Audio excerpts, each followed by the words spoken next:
Shalom. First and foremost, I want to give all praises, honor, and glory to Yahweh, Bahasham, Yahweh Shai, Bahasham, Recha Kudash.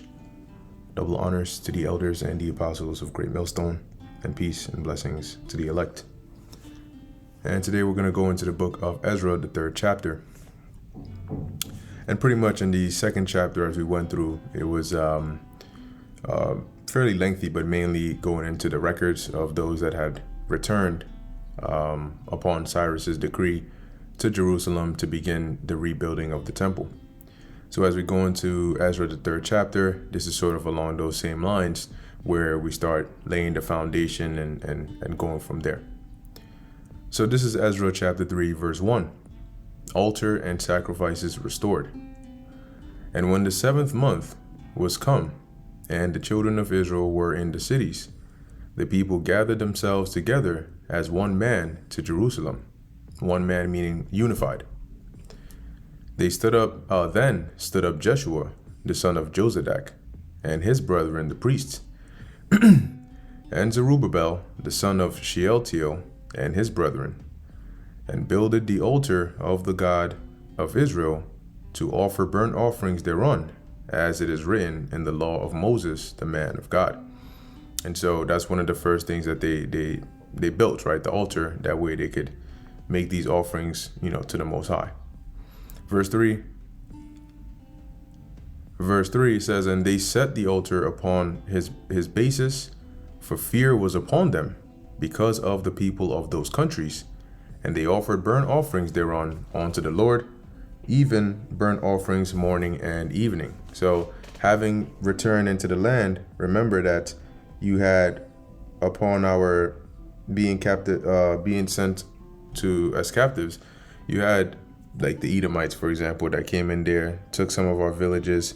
You had even some of the Ammonites and the neighboring nations that now coming back could pose a threat, right? So in fear of this, they began to offer sacrifices and burnt offerings and to basically get back in that cycle, because when you go into the law, it is commanded of us to have the morning oblation and the evening oblation, right, which is mentioned here, which are the continual sacrifices before the Lord.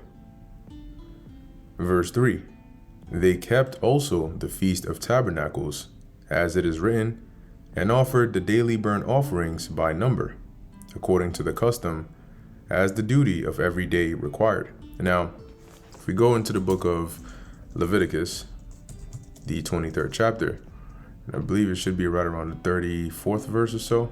There we go. So this is Leviticus chapter 23, verse 34, and this goes into, it's about 2 or 3 verses, and this is the instructions for the Feast of Tabernacles. So Leviticus 23 and 34, speak unto the children of Israel, saying, the 15th day of this 7th month shall be the Feast of Tabernacles for 7 days unto the Lord. On the first day shall be an holy convocation. Ye shall do no servile work therein. So treating it like a Sabbath. Right now, when you look up the word convocation,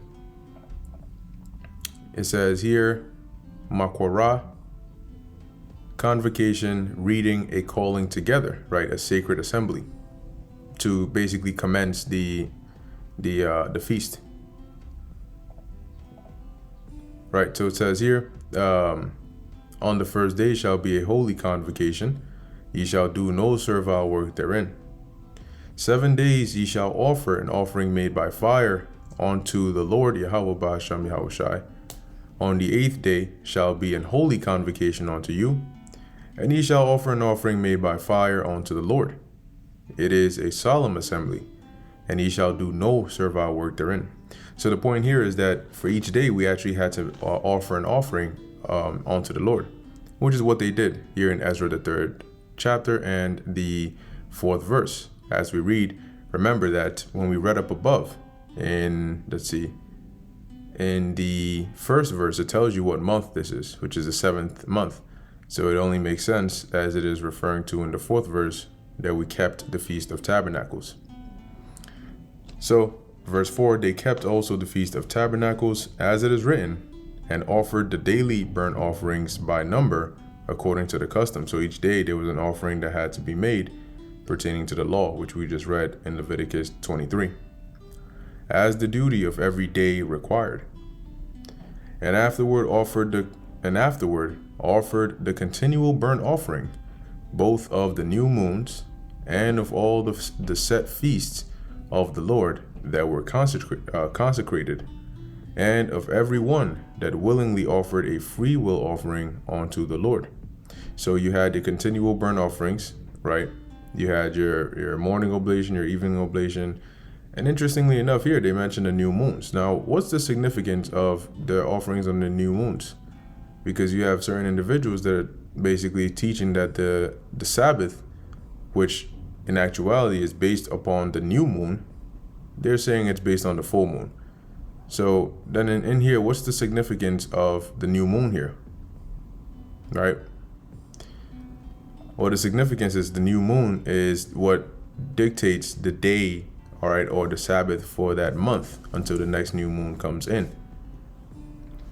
And of all the set feasts of the Lord that were consecrated, and of every one that willingly offered a free will offering unto the Lord. From the first day of the 7th month began they to offer burnt offerings unto the Lord.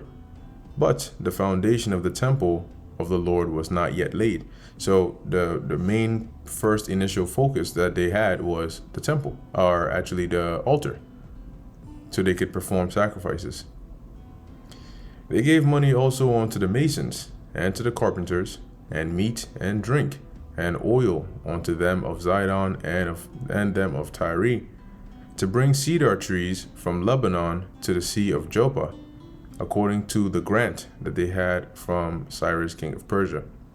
Now, when you actually look this up, it mentions by sea, right? Because when you look at where Tyre and Zidon is, here you see Tyre, it would be a very difficult transport if they had to bring it by land all the way here to Joppa. So instead, it would be much faster and efficient to bring it by sea over here, and then Jerusalem is right here. So the transport would be much easier to get the materials there. Verse 8, temple restoration begun. Now in the 2nd year of their coming into the house, or onto the house of God at Jerusalem, in the 2nd month began Zerubbabel the son of Shealtiel, and Jeshua the son of Jozadak, and the remnant of their brethren the priests, and the Levites, and all they that were come out of the captivity unto Jerusalem, and appointed the Levites from 20 years old and upward to set forward the work of the house of the Lord. So now they began to, appointing people to take care of this task.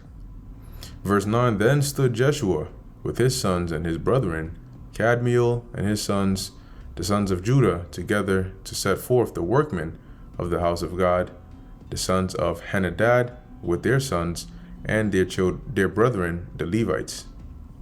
And when the builders laid the foundation of the temple of the Lord, they set the priests in their apparel with trumpets, and the Levites, the sons of Asaph, with cymbals, to praise the Lord Yahweh, after the ordinance of David, king of Israel.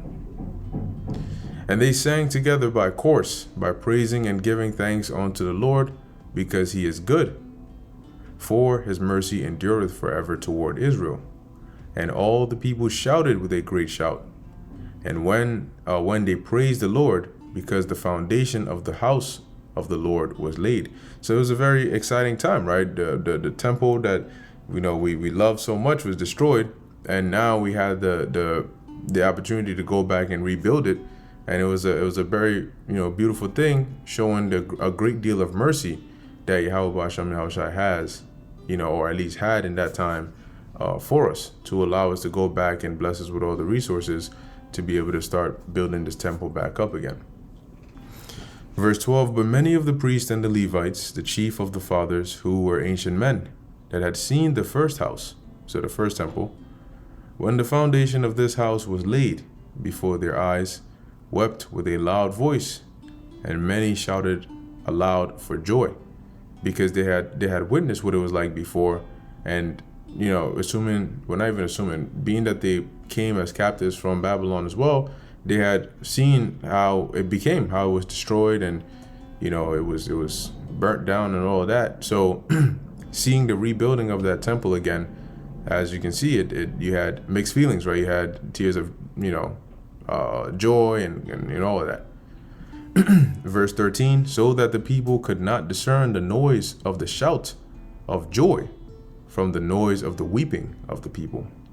For the people shouted with a loud shout, and the noise was heard afar off.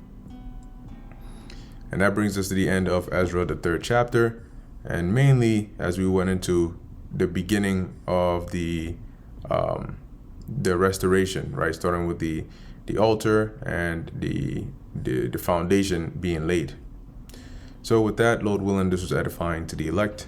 In closing, I want to give all praises, honor, and glory to Yahweh, Bahasham, Yahweh Shai, Bahasham, Rekha Kodesh. And until next time, Shalom.